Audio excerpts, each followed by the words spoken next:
अस्सलाम वालेकुम जी और ख़ुश आमदीद घरदारी विद ट्रिक्स के चैनल पे और अपने तमाम व्यूवर्स को बहुत ज़्यादा मुबारकबाद दूंगी इस मुबारक महीने की। अल्लाह ताला इस महीने को हमारे लिए रहमतों और बरकतों वाला साबित करे। आज पहला रोज़ा था और पहले ही रोज़े में मेरे साथ कोई ट्रेजेडी हो गई है, कोई बड़ी ही ज़बरदस्त किस्म की ट्रेजेडी। मैं बना रही थी अफ्तारी और उसमें मेरे साथ हो गया एक मसला, और वो ट्रेजेडी क्या थी, वो मसला क्या था, ये आपको वीडियो में आगे खुद ही पता चल जाएगा। आज हम बना रहे हैं जी मज़ेदार से पकोड़े, वो भी पालक के, आलू के, और साथ में बना रही हैं फ्राइज़। उसकी रेसिपी आपसे शेयर करूंगी कि किस तरह आप एक ही बैटर से मुख्तलिफ़ किस्म के पकोड़े बना सकते हैं। तो चलिए शुरू करते हैं। सबसे पहले ले लिया है मैंने बेसन। बेसन आप कोशिश किया करें रमज़ान के लिए जब इकट्ठा हमें चाहिए होता है तो अपने घर में दाल मंगवा कर, चने की दाल साफ़ करके उसको 2-3 धूपें लगवा के फिर उसको ख़ुद ही बेसन पिसवा लिया करें। इससे आपका बेसन एक तो खालिस होगा और दूसरा बहुत अच्छा होता है ये, क्योंकि उसको धूप लगी हुई होती है। खैर जी, यहाँ इसमें मैं डाल रही हूँ अपना पकोड़ा मिक्स मसाला। इसकी रेसिपी भी आपको चाहिए तो मेरे चैनल पर मौजूद है, बहुत सहूलत रहती है इससे। और साथ डाला है मैंने 2 चम्मच कुकिंग ऑयल, थोड़ा सा डाला है मैंने 1 चम्मच हरी मिर्च का पेस्ट, और डाला है साथ में थोड़ा सा नमक और सब्ज़ धनिया। बस इतनी सी चीज़ें डालकर हमने बैटर तैयार कर लेना है। क्यों, मुझे इससे बहुत ज़्यादा सहूलत हुई है, इसलिए आपको रिकमेंड कर रही हूँ कि आप लोग भी रमज़ान से पहले ये मसाला बनाकर रख लिया करें। इसी को मैं इस्तेमाल करती हूँ पकोड़ों के लिए भी, समोसों के लिए भी, और कबाब वगैरह यही इस्तेमाल करती हूँ। तो आप लोग भी घर में बनाकर पहले रमज़ान से 1-2 दिन पहले या जितना पहले हो सके आप बनाकर रख लिया करें। घर की साफ़ सुथरी चीज़ें होती हैं और इससे सहूलत बहुत ज़्यादा होती है। इसका लिंक मैं डिस्क्रिप्शन में दे दूँगी, आप आसानी से जाकर वहाँ देख सकेंगे। अच्छा जी, अब हमने तैयार कर लिया है पानी डालकर इसका अच्छा सा बैटर। और इस चने की दाल का जो ख़ास तौर पे अपना घर का बना बेसन होता है, इसको हमने थोड़ी देर पहले भिगोकर रेस्ट के लिए रखना होता है। तकरीबन 15 से 20 मिनट तक रेस्ट देके फिर मैंने इसमें डाल दिए थे अपने आलू, जो मैंने आलू के चिप्स पकोड़े बनाने थे, पतले पतले कतले काट कर। इनको मैं 15 से 20 मिनट तक इसमें छोड़ दूँगी। और साथ ही साथ मैंने ऑयल भी गर्म होने के लिए रख दिया है, क्योंकि 15 मिनट गुजर चुके थे। और ऑयल गर्म होने पर अब हम इसमें डाल देंगे अपने आलू के पकोड़े। उसी बैटर में से निकाल कर, थोड़ा सा थिक आपने बैटर बनाना है, बहुत पतला होगा तो आपके आलू की लेयर के साथ वो नहीं लगेगा। खैर जी, यहाँ पर मैं बना रही थी पकोड़े, और जो बाकी बैटर था आलू मैंने निकाल लिए। बाकी बैटर में मैंने डाल दी पालक। पालक को आपने पतला पतला काट लेना है। साथ इसमें जाएगा जी सब्ज़ प्याज, इसको थोड़ा नरम करने के लिए। और पालक के पकोड़े बहुत मज़े के होते हैं। अगर आपके बच्चे सब्ज़ी नहीं खाते तो आप उनको इस तरह भी सब्ज़ी खिला सकते हैं।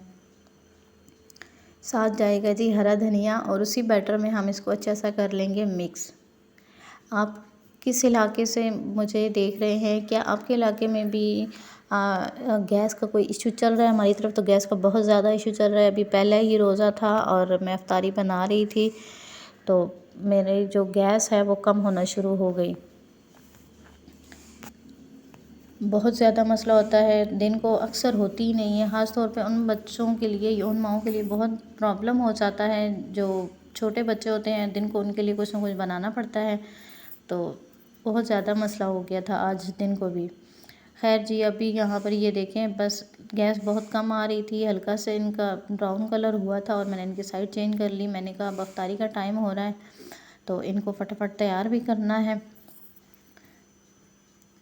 मुश्किल से ही मेरे ये आलू के पकोड़े तैयार हुए थे और गैस बिल्कुल 10% के बराबर रह गई थी। पता नहीं अब ये लोड था उस टाइम, प्रेशर तब कम हो गया था, या दिन को जो होती ही नहीं है। ये कुछ लोग कह रहे हैं कि लोड शेडिंग चल रही है, और कुछ लोग कहते हैं कि ये कोई काम वगैरह हो रहा है तो उस सिलसिले में गैस को बंद किया जाता है। अल्लाह बेहतर जानता है क्या हालात हैं जी। बहरहाल हमारे मुल्क के हालात कुछ ख़ास अच्छे नहीं जा रहे। अल्लाह ताला रहम फरमाए हम पर, हमारे हाल पर, हमारे हुक्मरानों पर, कि वो हमारे मुल्क के लिए और हमारी आवाम के लिए भी कुछ सोचें।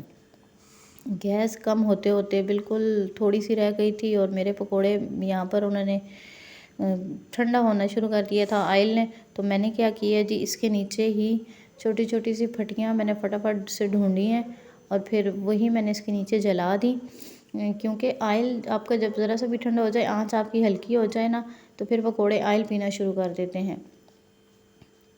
ये देखें गैस बहुत कम हो गई थी, और फिर मैं ढूंढ के लाई हूँ इसके लिए पतली पतली सी लकड़ियाँ तो क्या फटियाँ सी थी, बस ग्रेट जिसका फ्रूट ग्रेट होता है उसकी, वही मैंने इसके नीचे यहीं पे बर्नर में रखी।